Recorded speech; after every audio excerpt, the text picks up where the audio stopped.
Nós temos sponsorship de companhia Fest, de Minergigi, e nós temos celebrando 4 anos também.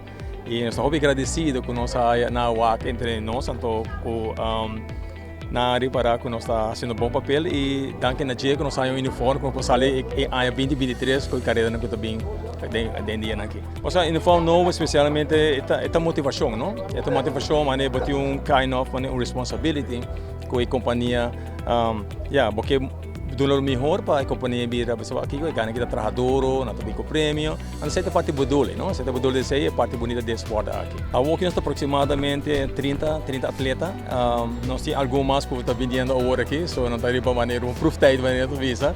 Pero nós temos 30 atletas atualmente agora aqui e trabalhando duro para o programa que nós temos para 2023 que está agora aqui.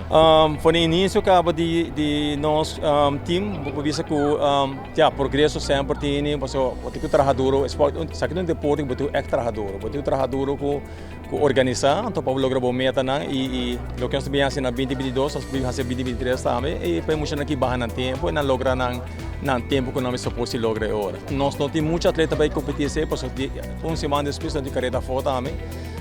Dove sei no tour vai competir ronda para a Europa, então a carreira grande também caminho com nós temos vários atletas que vão participar entre mix então o time completo. Sim, nós temos para carreira pendente na januário, mês final nós vamos ter na Miami, quando nós vamos correção de Miami. Depois também nós temos carreira no Corsol e nós temos Las Vegas também que é end of February.